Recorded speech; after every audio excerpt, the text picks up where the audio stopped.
कसं वाटतंय? अगो काहीतरी वेगळंच वाटायला लागलंय ग. म्हणजे वेगळीच एनर्जी आली माझ्या अंगात. कुठलं तरी खास ठिकाणी आलं असं वाटायलंय. सांगा की कुठं आलंय? कुठला किल्ला आहे का? नाही, डोळ्यावरची पट्टी काढली ना की तुला सगळं कळेल. चल पटकन. चल चल.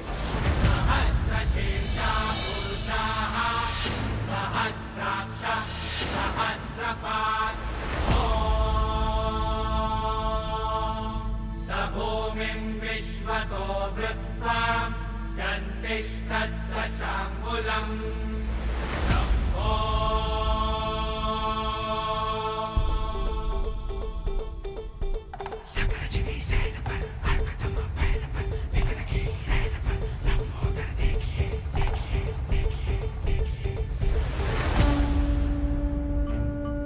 कमळी, हे आपल्या महाराष्ट्रातलं छत्रपती शिवाजी महाराजांचं एकमेव मंदिर आहे.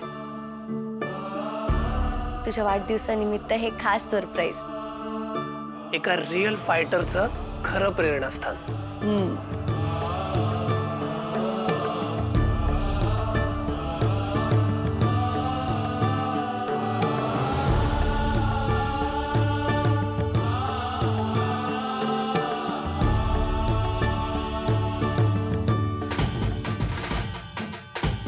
निंगे, कमळे, चला. कमळे चल.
कमळे,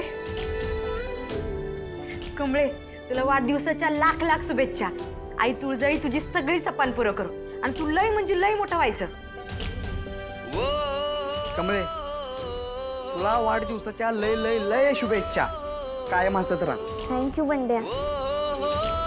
Kamali, wish you many many happy returns of the day. हो सर, तुम्हाला मी माहित होतं. कमळी माझी स्टुडंट आहेस तू, आणि त्यापेक्षा सुद्धा माझी मैत्रीण आहेस. मला का माहित नसेल तुझा बर्थडे? थँक्यू.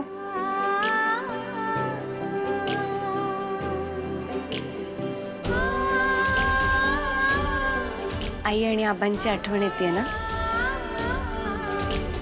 त्यांची पोकळी भरून काढण्याचा हा छोटासा प्रयत्न होता. खरंच लई लई लई थँक्यू. सगळ्यात पहिलं तर तुम्ही मला एवढं भारी सरप्राईज दिलं, गिफ्टच दिले, त्याबद्दल खरंच लई आभार तुमचं.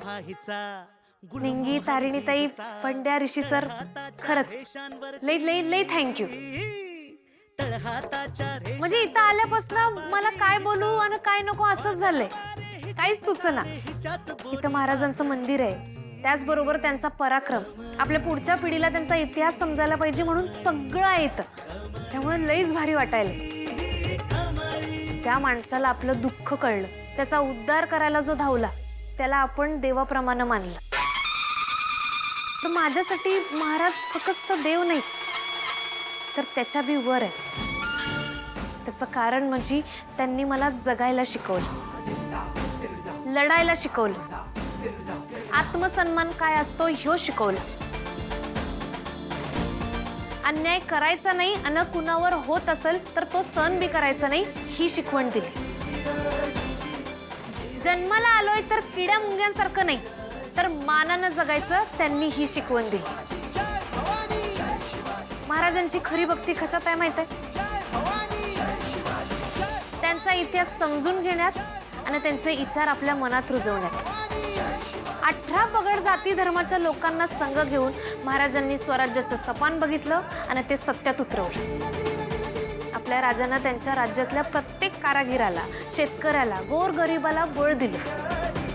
प्रत्येक मावळ्याला काळजाच्या तुकड्यासारखं जपलं। सैन्यानं पर्यायानं स्वराज बळकट व्हावा यासाठी चहूबाजूनं त्यांच्या सुरक्षेचा विचार केला। आरमार उभारलं, विदेश नीती, व्यापार आणि सगळ्यात महत्त्वाचं म्हणजे एक चांगला समाज घडवला। महाराजांनी बांधलेलं प्रत्येक गड आणि किल्ले ही त्यांच्या पराक्रमाची साक्ष आहे आणि तो वारसा आपण जपलाच पाहिजे। जगभरात लई राजे महाराजे होऊन गेले, पण आपल्या या राजाला सगळ्यांनी देवासमान मानलं। का माहित आहे? कारण आपल्या राजानं सगळ्यात महत्त्वाची गोष्ट केली, ती म्हणजे आपल्या राज्यातल्या बाईला सन्मान मिळवून दिला। रांझाच्या पाटलाची गोष्ट तर सगळ्यांनाच माहित आहे। महाराजांच्या आयुष्यातली पहिली गुरु बी एक बाईच होती, ती म्हणजे आपल्या राजमाता जिजाऊ। आणि त्यांची शिकवण घेऊन जर आपण एखाद्या पोरीबाळीला सुरक्षित वातावरण दिलं, चांगलं बळ दिलं, जगायचा समान हक्क दिला, चांगलं शिक्षण दिलं, तर मग महाराजांसाठी आपल्याकडनं हीच मानवंदना असेल। आपण जर स्वतःला त्यांचा मावळा समजत असू तर आपण आपल्या परीनं खारीचा वाटा उचलून जसं त्यांनी स्वराज्य घडवलं तसं आपला देश घडवायला पाहिजे। आणि म्हणूनच मी माझं सपान पूर्ण करणार, माझं शिक्षण पूर्ण करणार, माझ्या आई आबाचं सपान पूर्ण करणार आणि गावातल्या पोरींसाठी शिक्षणाची दारं उघडणार।